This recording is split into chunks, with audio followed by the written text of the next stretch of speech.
Olá pessoal, então vamos para mais essa parte ainda do módulo 4, dedicado aí a conhecer um pouquinho mais das técnicas, né, para a gente poder identificar os riscos, agora com os próximos 3 arranjos. Né?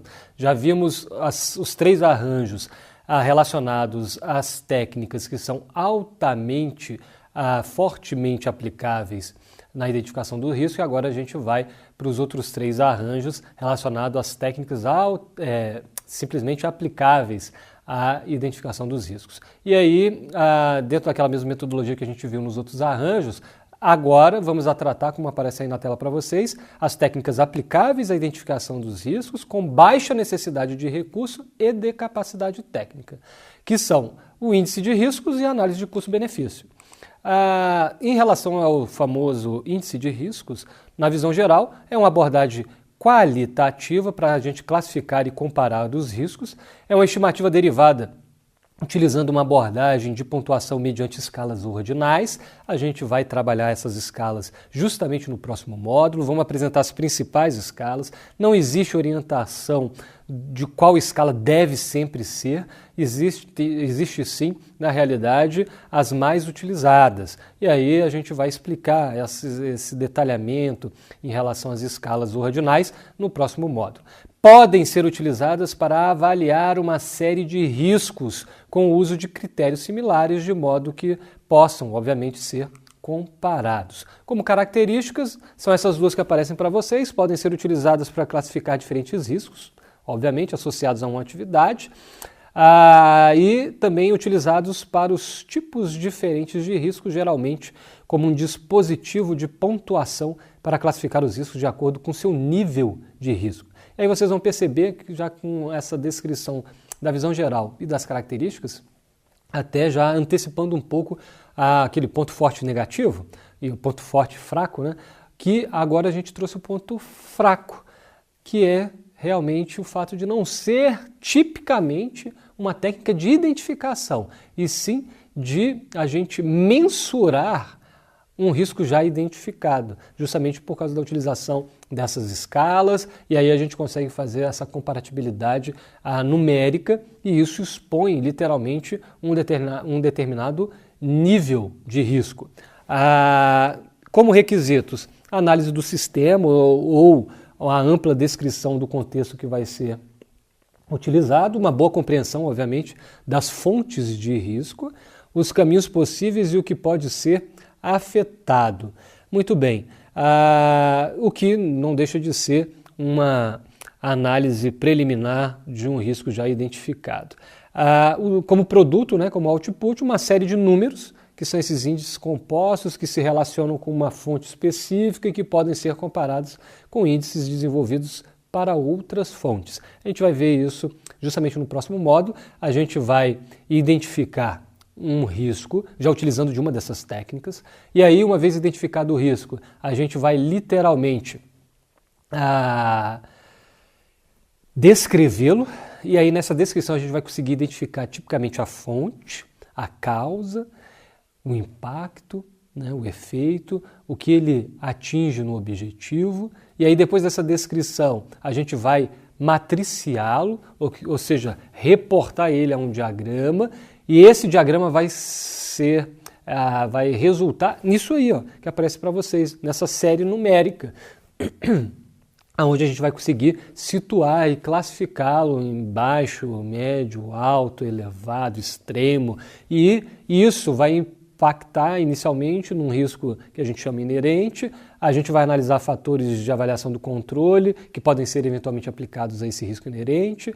Uma vez feito essa combinação, vai gerar um risco residual. Baseado nesse risco residual, uma eventual nova numeração, um novo índice de riscos, para daí a gente literalmente saber, primeiro, compará-lo com o apetite, se já tiver sido declarado, e se não tiver sido declarado, já seguir ao passo adiante, que é dar o tratamento adequado.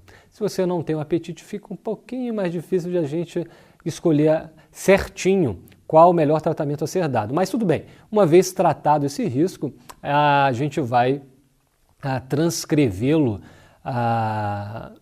não o risco, né, que ele já vai estar descrito, mas essa composição final oriundo do tratamento, a gente vai literalmente transpor isso para um mapa de riscos, individualizado por risco.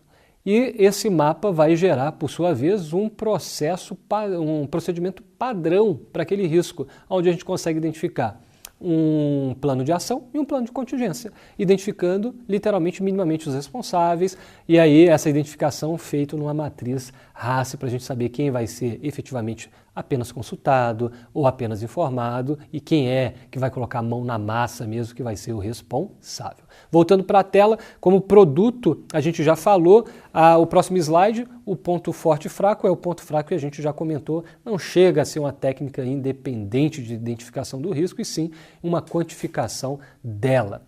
A próxima, e já a última, a técnica vinculada a esse arranjo é a análise de custo e benefício. E aí veja, olha que interessante a descrição da visão geral dessa técnica, dessa metodologia. Utilizada para a avaliação de riscos quando os custos totais esperados são ponderados contra os benefícios totais esperados, a fim de escolher a melhor ou a mais rentável opção. Percebam que está até sublinhado a expressão, a palavra aí, esperado. Não sei se vão se recordar, módulos atrás a gente já avisou isso para vocês, hein? Numa perspectiva econômica, quando vocês escutarem esperado, significa dizer o quê? Probabilidade envolvida. Então, essa análise de custo-benefício na técnica é simplesmente você saber ponderar se realmente o custo esperado vai valer a pena em detrimento dos benefícios esperados. E aí, quando a gente fala em esperado, você vai ter que jogar uma probabilidade. Para isso, a gente colocou esse exemplo bem simples, direto, e que pode ser muito simples, mas pode te levar ou te induzir a uma outra resposta. Vamos lá. Vejam, se a gente fala em custo esperado, vamos colocar que para aquela determinada operação haja um custo efetivo de R$4.000, mas com a probabilidade de você suportar esse custo só de 20%. Então, na realidade, o custo esperado é de apenas R$800, porque o custo integral é de 4.000, mas realmente a probabilidade de você assumir esse custo, caramba, é relativamente baixa, 20%. Então, o seu custo esperado, 800. Conseguem compreender? Quando a ferramenta diz aí, nessa técnica que é utilizada para avaliação de risco, quando os custos totais esperados são ponderados contra os benefícios, por favor, a partir de agora vocês não podem mais simplesmente pensar, não, quanto que é o custo? X. Mas o que eu vou ganhar com isso? Y. Isso não é tecnicamente, metodologicamente, uma análise de custo-benefício. A análise de custo-benefício como técnica requer esse arranjo numa pegada econômica, porque é o custo esperado e o benefício esperado. E aí a gente vai ter que envolver probabilidade, como a gente colocou nesse exemplo. Então, quanto ao custo, beleza. Agora vamos perceber quanto ao benefício, e aqui para ser mais objetivo eu coloquei um benefício financeiro. Tá? E esse benefício financeiro está aí colocado como lucratividade. Então, se o lucro é de R$4.000, o que você escolhe diante desse benefício? Quais desses benefícios, né, vocês escolheriam? Uma chance de 80% de ganhar 4.000 ou uma chance de 95% de ganhar 3.000? O lucro esperado, o benefício esperado é você fazer essa multiplicação. Então, no primeiro cenário, 4.000 vezes 80 daria aí 3.200, né? R$3.200. 3.000 vezes 95% daria 2.850. O que você vai escolher? Provavelmente o que te dá um benefício maior, né? Então, o benefício esperado maior, que seria literalmente o quê? Os 3.200, beleza? Agora, olha como nem sempre o benefício esperado maior é o que você escolhe. Próximo exemplo. Uma lucratividade de R$4.000 com a chance de 85% ou 100% de 3.000. Nessa hora, com certeza acontece isso aí, o efeito da certeza. E aquele velho jargão, é melhor um na mão do que dois voando. E o benefício esperado, o lucro esperado nessa nossa simulação, vejam, 85% de 4 mil dá para lá de 3.400. 100% de 3 mil, 3 mil. Olha só, é significativamente maior ao benefício esperado na primeira opção, mas você com certeza vai escolher 100% de 3 mil, em virtude do efeito da certeza. Então percebo que nem sempre o benefício esperado maior é o que a gente acaba, infelizmente, escolhendo. Mas numa análise de custo-benefício fria e nua e objetiva, o que a gente tem que comparar e compensar é justamente o custo esperado e o benefício esperado, mesmo não sendo aquele que você eventualmente venha a escolher, ok? Então, avançando, as características, parte implícita de muitos sistemas de avaliação de riscos, a gente percebe nitidamente até no descritivo, né, das várias técnicas que já passaram até aqui, que realmente, indiretamente, há uma análise, querendo ou não, de custo-benefício, mas não nessa qualificação, não nessa técnica toda. Em uma análise completa de custo-benefício, todas as partes interessadas devem ser incluídas, os stakeholders, e aí você tem uma elasticidade de alcance muito forte. Os benefícios e custos diretos e indiretos para todas as partes interessadas pertinentes das operações são identificados, incluindo aí os custos e benefícios tangíveis e os intangíveis. E aí percebam que é mais um elemento a agregar no cálculo do custo esperado ou do benefício esperado, porque você vai ter que incorporar esse intangível. E aí você vai falar, poxa, mas como é que eu vou inserir esse intangível se o intangível é uma coisa, né, de difícil visualização? É difícil, mas não é impossível, e a gente sabe muito bem, quem tem formação contábil que o diga, há a possibilidade, com técnicas específicas contábeis, de você precificar o intangível. Nem que seja por aproximação, né, uma mensuração, mas há como você, pelo menos, precificá-lo de forma objetiva, então você vai ter que preliminarmente fazer isso e jogar no valor para identificar o eventual benefício esperado ou o custo esperado. Avançando nas características, vejam, análise qualitativa de custo-benefício, nenhuma tentativa é feita para encontrar um valor monetário para custos e benefícios, intangíveis, e em vez de fornecer um único número que resuma esses custos e benefícios, e sim por meio de concessões, trade-offs, que a gente vai explicar já já o que é, entre os diferentes custos e benefícios são consideradas qualitativamente. Então percebam, nessa análise de custo-benefício com viés qualitativo, não é impossível, é difícil, mas não é impossível de a gente precificar o intangível. Existem várias técnicas contábeis para que isso aconteça.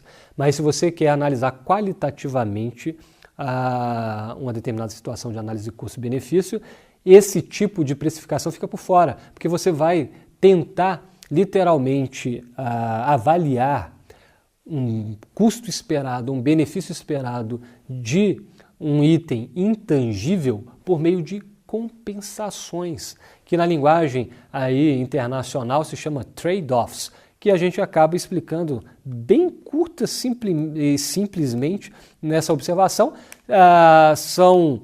Os trade-offs são um dos 4 princípios que servem, né, para a tomada de decisão individuais, ou seja, quando você toma uma decisão como pessoa, e nessa sua escolha individual você leva em consideração 4 princípios. A gente não vai citar aqui todos eles, mas um desses princípios é justamente o tal do trade-off. A vida é feita de trade-off, ou seja, em um resumo, você vai ter que saber literalmente compensar as coisas. Você não vai conseguir colocar tudo ao seu dispor, você vai ter que abrir mão de outra coisa, e aí os trade-offs são muito interconectados com o famoso custo de oportunidade. A gente colocou aí a referência, e quem defende esses 4 princípios é, se não o maior macroeconomista do mundo, professor de Harvard, Mankiw, que diz o seguinte: tomar decisões exige comparar um objetivo com outro toda hora. Por isso, obviamente, a vida é feita sempre de trade-offs. Reconhecer os trade-offs da vida é importante porque as pessoas só tomam decisões acertadas se entenderem as opções disponíveis. Em suma, diante do que se tem à sua disposição, o que nós devemos escolher? e essa escolha vai gerar nesse campo de compensações. Como está colocado no slide, relações e concessões entre os diferentes custos e benefícios considerados qualitativamente e por essa perspectiva, sem nenhum valor monetário explicitamente colocado. Para as características da análise de custo-benefício, pode ser utilizada para decidir entre opções que envolvam risco, a decisão sobre se convém, por exemplo, tratar um risco ou não. Esse ponto de discussão a gente já falou bastante em outros módulos, já demos exemplos do decreto federal, inclusive, que é explícito em relação a isso.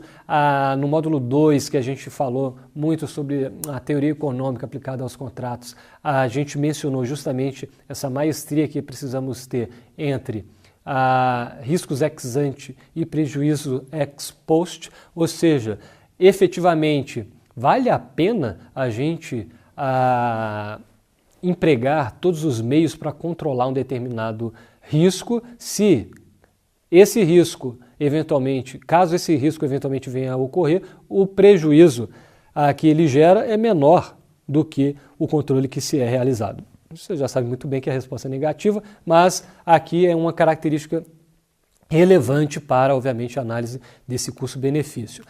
Diferenciar e decidir entre a melhor forma de tratamento do risco, ou seja, diante das opções disponíveis, você vai ter que, obviamente, diferenciar e decidir a melhor forma. Como requisitos, informações sobre custos e benefícios das partes interessadas, sejam tangível, seja intangível, a consideração dos custos e benefícios, e aí, é claro, na análise qualitativa, lembrando que nos intangíveis não vai se buscar custo financeiro e econômico, e sim, literalmente, ações de concessão ou não, né? Essa balança de você compensar uma coisa com outra, que são os trade-offs. E, por fim, consideração dos recursos gastos e resultados negativos como custos e dos resultados positivos, resultados negativos evitados ou os recursos economizados como um benefício. Então, eventualmente, na análise de custo-benefício, você pode falar, olha, os recursos economizados foram X. Isso pode ser uma boa resposta, uma boa análise de custo-benefício, mesmo não trazendo, por exemplo, um resultado eminentemente positivo, mas um resultado negativo que se é evitado, te deixando num campo de neutralidade, pode ter uma perspectiva de um bom custo-benefício. O que eu quero dizer, a análise de custo-benefício não necessariamente quer dizer que você terá ganhos. A análise de custo-benefício pode proporcionar, por exemplo, um resultado que não lhe piore a condição, que lhe mantenha estável, que lhe proporcione redução, por exemplo, de algum elemento, como o que está colocado aí, uma redução de recursos, né? Recursos são economizados, então isso, querendo ou não, é um olhar positivo quanto a uma determinada situação, não necessariamente de geração de resultado positivo, de ganho propriamente dito, ok? Para finalizar, os produtos de uma análise de custo/benefício é a própria análise transcrita, né? Há uma descrição informando justamente os custos e os benefícios mediante as várias opções que lhes são dadas. Isto pode, como está colocado na tela para vocês, ser expresso quantitativamente com um valor presente líquido, uma taxa interna de retorno, muito comum para quem mexe com investimentos, ou com a razão entre o valor presente dos benefícios e o valor presente dos custos. E aí, beleza, quando a gente fala em benefício e custos, quantitativamente nós estamos necessariamente precificando. Porém, a gente pode fazer uma análise qualitativa. E aí, qualitativamente, as saídas, os produtos, são geralmente uma tabela que acaba comparando os custos e benefícios dos diferentes cenários, tipos considerados, chamando a atenção para, obviamente, as melhores concessões para os famosos trade-offs. Para a gente finalizar esse arranjo, dois pontos fortes e um ponto fraco dessa técnica: permite que os custos e benefícios sejam comparados usando uma métrica única, isso é relevante, a monetária, em especial na análise quantitativa, né? Fornece transparência na tomada de decisões, há uma evidenciação muito clara em relação ao custo e ao benefício, né? Essa relação custo-benefício, em especial quando a gente está numa análise quantitativa, porque isso vai ser explicitado de forma numérica. E o ponto negativo é que os benefícios que se alcança numa grande gama, por exemplo, de pessoas, e aí a gente pode dar o exemplo como está na tela, uma grande população, é de difícil mensuração, né? Particularmente aqueles relativos a, por exemplo, bem público, que não é normalmente transacionado, né? Então, infelizmente, fazer esse tipo de técnica para, por exemplo, política pública da sua instituição, realmente não dá. Justamente por causa dessa dificuldade desses insumos aí colocados, o bem público e, obviamente, a grande quantidade, obviamente, de pessoas envolvidas em relação a esse recorte. Era isso que a gente tinha para vocês nessa nossa parte. Mais um arranjo foi embora, faltam só mais 2, eu juro que está acabando. Até lá!